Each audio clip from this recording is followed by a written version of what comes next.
ഞാൻ ഇവിടെ വന്ന് അമ്മയെ കണ്ടെന്ന് വെച്ച് ആർക്ക് എന്ത് നഷ്ടമാണ് സംഭവിക്കാൻ പോകുന്നത്? എനിക്ക് നേർക്ക് നേരെ നിന്ന് സംസാരിക്കാൻ വയ്യ. അതുകൊണ്ട് തൊഴുതോണ്ട് പറയാ, ദയവ് ചെയ്ത് നീ ഇവനെയും കൊണ്ട് ഇവിടേക്ക് വരരുത്. എന്റെ മോള് ഞങ്ങൾക്കൊപ്പം ഇവിടെ മനസമാധാനത്തോടെയാ കഴിയുന്നേ. അത് വെറുതെ തല്ലിക്കെടുത്തരുത് നീ. എന്നാലും ഇവള് വരും ആർഭാടത്തോടെ ഈ ദിവസം. അച്ഛനും മുത്തശ്ശിയും കൂടി എന്റെ കല്യാണം നടത്തി ഒരുത്തിനൊപ്പം വിട്ടത് ആഘോഷത്തോടെ ഞാൻ ജീവിക്കുന്നത് കാണാനല്ലേ. എന്നിട്ട് ഇപ്പൊ ആഘോഷം ഇവളുടെ ജീവിതത്തിൽ മാത്രമേ ഉള്ളൂ.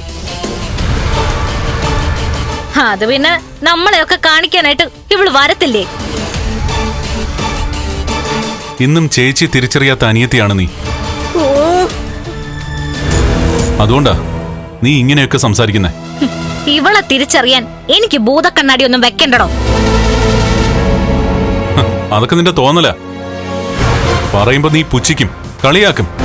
പക്ഷേ നിന്റെ അച്ഛന്റെയും മുത്തശ്ശിയുടെയും ദൈവത്തിന് നിരക്കാത്ത പ്രവൃത്തി കാരണം നിനക്ക് നിന്റെ കുഞ്ഞിനെ നഷ്ടപ്പെട്ടപ്പോ നിനക്കൊപ്പം കരഞ്ഞവളാ ഈ നിൽക്കുന്ന നിന്റെ ചേച്ചി.